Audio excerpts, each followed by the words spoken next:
Hello student, आप सभी के लिए हम लेकर आए हैं कक्षा 11वीं वार्षिक परीक्षा 2025 हिंदी विषय का पेपर, जो आपको इस प्रकार रहेगा। तो आपको सबसे पहले यहाँ पर रोल नंबर लिखने को दिया जाएगा। इसके नीचे आपके यहाँ पर रहेंगे पूर्णांक, रहेंगे आपके यहाँ पर 80 और समय रहेगा आपका 3 घंटे। अब देखते हैं हम इसको आगे। देखिए यहाँ पर आपको पहले क्वेश्चन में दिए जाएंगे, सही विकल्प चयन करके लिखिए। तो पहला सही विकल्प है आपका, देखिए, हिंदी साहित्य का स्वर्ण युग कहलाता है। तो हिंदी साहित्य का स्वर्ण युग कहलाता है भक्ति काल। अब आपका दूसरा क्वेश्चन है, मीरा ने श्री कृष्ण को किस रूप में स्वीकार किया? किस रूप में? ईश्वर के रूप में, पति के रूप में, आराध्य के रूप में या सखा के रूप में? तो इसका आंसर हो जाएगा आपका ऑप्शन नंबर 1, पति के रूप में। अब यहाँ से आपका तीसरा क्वेश्चन है, एक तीसरा क्वेश्चन है, जहाँ कारण होने पर भी कार्य ना हो वहाँ अलंकार होता है। तो यहाँ पर होता है आपका विभावना अलंकार। अब आपको चौथा क्वेश्चन है, नमक का दरोगा कहानी का प्रकाशन होगा। तो इसका 1914 या 1940 में मुझे डाउट है, लेकिन अभी मेरे आप लोग इसका आंसर कमेंट करके बताएं। अब देखते हैं आपका, आयत के आधार पर वाक्य के भेद होते हैं। तो वाक्य कितने भेद होते हैं? तो इसका आंसर हो जाएगा आपका 3। वाक्य के 3 भेद होते हैं। अब आपका देखिए अगला है, कुएं की खुदाई के लिए किससे की जाती है? तो इसका आंसर हो जाएगा आपका वसूली से। अब इसके बाद आपका देखिए दूसरा क्वेश्चन रहेगा, जो मैन, रिक्त स्थानों की पूर्ति उचित शब्दों का चयन करके कीजिए। जिसमें आपके पूछेंगे, पहला है, घर की याद कविता खालिस्तान ऋतु में लिखी गई। तो कौन सी ऋतु में? वर्षा ऋतु में। अब दूसरा है, जिस वाक्य में विशेष आयत का बोध न हो वहाँ होता है, वहाँ शब्द शक्ति होती है। तो व्यंजना शब्द शक्ति होती है। अब आपका देखिए तीसरा, पंडित अलोपीदीन का खालिस्तान पर अखंड विश्वास था। तो किस पर? लक्ष्मी पर। अब इसके बाद यहाँ पर आपको चौथा क्वेश्चन है, वह परिश्रम करता है तो अधिक सफल होता है। वाक्य है, कौन सा वाक्य है? तो इसमें हो जाएगा आपका संदेहवाचक, नहीं, संकेतवाचक इसका वाक्य आंसर हो जाएगा। अब इसके बाद देखिए पांचवा है, जो खालिस्तान चित्तपट संगीत का मुख्य गुणधर्म है। तो इसमें हो जाएगा चपलता। और यहाँ पर छठवां, हिंदी का पहला साप्ताहिक पत्र है। तो इसका आंसर हो जाएगा आपका उद्दंड मार्तंड। अब इसके बाद आपकी तीसरे क्वेश्चन में रहेंगे आपकी सही जोड़ियाँ। सही जोड़ियाँ आपकी कुछ इस प्रकार रहेंगी। पहला रहेगा, 2 कॉलम दिए जाएंगे आपको, एक इससे इसको आपको मिलाना है। तो आपको पहला जो लिखना है, त्रिलोचन। त्रिलोचन किसकी रचना है? तो इसका आंसर हो जाएगा, चंपा काले काले अक्षर नहीं चीनती। अब देखिए दूसरा है, अक्क महादेवी। तो इसका हो जाएगा आपका, हे भूख मत मचल। अब का तीसरा है, किसचंदर। तो इसका आंसर हो जाएगा आपका जामुन का पेड़। और महाकाव्य में आपका हो जाएगा यहाँ पर सर्ग में बंधी रचना। और यहाँ पर निपात हो जाएगा आपका तू मैं भी आ गए। और यहाँ पर छठवां है, प्रबोध कुमार का हो जाएगा आपका आलो अंधारी। या आपका जो सातवां है, अनुस्मारक में हो जाएगा आपका रिमाइंडर। इस प्रकार आपकी सही जोड़ियाँ हो जाएंगी। आप इनका स्क्रीनशॉट ले सकते हैं, अच्छे से इनको याद कर लेना है। अब देखते हैं आपका चौथा क्वेश्चन है, इसमें एक शब्द में उत्तर दीजिए, एक शब्द या वाक्य में उत्तर दीजिए। पहला क्वेश्चन है, जगत क्या देखकर मोहित हो रहा है? तो संसार के नए स्वरूप को। और यहाँ पर दूसरा है, रस की निष्पत्ति में सहायक तत्वों के नाम। तो स्थैभा, अनुहा, विवाह और संचारी भाव। यहाँ पर तीसरा है, नमक का दरोगा कहानी के अंत में किसकी जीत हुई? तो किसकी? ईमानदारी की। और चौथा है, इच्छावाचक वाक्य का एक उदाहरण लिखिए। तो काश मैं पंक्ति की चोटी पर होता, नहीं सॉरी, काश में पर्वत की चोटी पर होता। इसका आंसर है। लता जी की लोकप्रियता का मुख्य मर्म क्या था? तो इसका गायन। और छठवां है, सिनेमा के आविष्कार का श्रेय किसे दिया जाता है?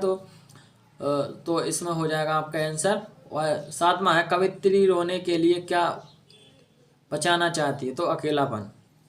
ये इसका आंसर हो जाएगा। अब देखते हैं हम पांचवा क्वेश्चन।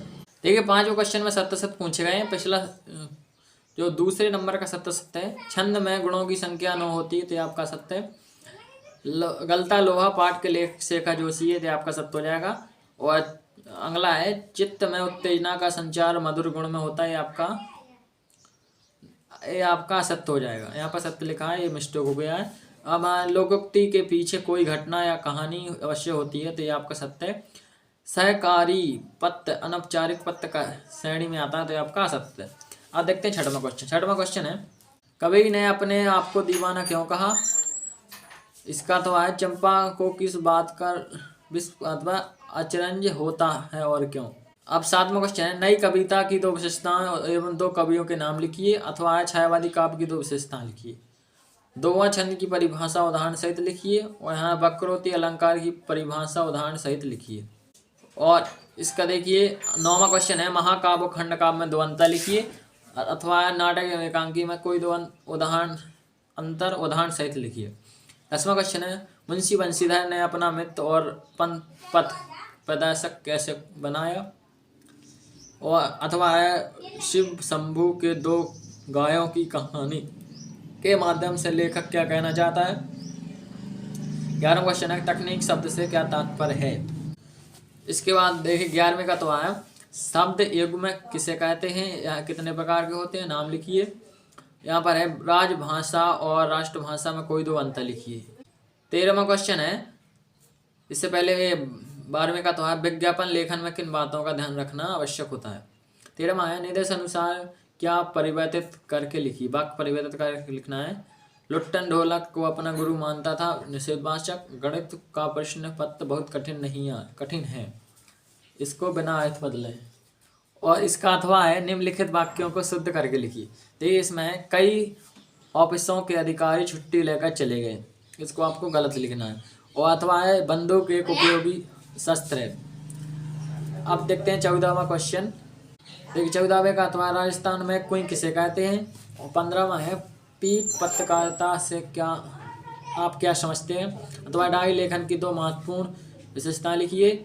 और 16 में, कबीर अथवा मीरा का काव्य परिचय निम्न बिंदुओं के आधार पर लिखिए। यानी काव्य परिचय आपको पहले हेडिंग डालना है, परिचय या काव्य परिचय, उसके एक हेडिंग डालनी है आपको, नंबर 2 रचना है, फिर 2 रचना लिख देनी है। फिर आपको दूसरी हेडिंग डालनी है भाव पक्ष और कला पक्ष, फिर आपको वहाँ पर उनका भाव पक्ष और कला पर लिखना है। और अगला आपको एक हेडिंग डालनी है साहित्य में स्थान, और आपको उनका साहित्य में स्थान भी लिख देना है। इस प्रकार आपका हो जाएगा 16वां। इसी प्रकार आपको 17वां क्वेश्चन करना है। 17वां क्वेश्चन है, प्रेमचंद और मन्नू भंडारी का साहित्यिक परिचय लिखना है। 18वें में दिए गए शब्दों का भाव पल्लवन करना, विषय का भाव पल्लवन। चरित्र सबसे बड़ा धन है, इसका आपको भाव पल्लवन कहना है। इसके बाद 19वां क्वेश्चन है, निम्नलिखित आपठित गद्यांश को पढ़कर नीचे लिखे प्रश्नों का उत्तर दीजिए। इसको आपको पढ़ना है, और इसके जो पहला क्वेश्चन है इसमें शीर्षक पूछा गया है, और तीनों के आपको इसके आंसर लिखने हैं। इसके बाद ये 20वां क्वेश्चन है, इसमें आपको संदर्भ प्रसंग व्याख्या करनी है। जो आपको दिया गया है, मेरे तो गिरधर कपाल दूसरा न कोई, इसकी आपको संदर्भ प्रसंग व्याख्या करनी है। इसके बाद देखते हैं अगला क्वेश्चन। ये आपका देखिए 21वां क्वेश्चन है, निम्नलिखित गद्यांश की संदर्भ प्रसंग व्याख्या सहित लिखिए। आपको मैं गद्यांश दिखा देता हूँ। ये देखिए गद्यांश, इसकी आपको संदर्भ प्रसंग व्याख्या करनी है। और इसके बाद ये आपका 22वां क्वेश्चन है, परीक्षा काल में ध्वनि विस्तारक यंत्रों पर ध्वनि विस्तारक व्यंजों के बजने पर, देखिए आप ध्यान से सुन लीजिए, परीक्षा काल में यानी परीक्षा के समय ध्वनि विस्तारक यंत्रों के बजने पर रोक लगाने हेतु जिलाधीश या जिलाधिकारी को प्रार्थना पत्र लिखिए। इसका तो है, शाला शुल्क से मुक्ति हेतु विद्यालय के प्राचार्य का आवेदन पत्र लिखिए। इसके बाद ये रहा आपका 23वां एवं लास्ट क्वेश्चन, निम्नलिखित में से किसी एक विषय पर लगभग 120 शब्दों में निबंध लिखिए। जल ही जीवन है, जीवन में खेलों का महत्व, विद्यार्थी जीवन में अनुशासन, वर्तमान समय में कंप्यूटर की उपयोगिता, स्वच्छ भारत अभियान। इस प्रकार आपका टोटल क्वेश्चन पेपर रहने वाला है। तो अब इसको अच्छे से तैयार कर लें, 3 तारीख को यही पेपर आपको देखने को मिलेगा। जय हिंद, जय भारत।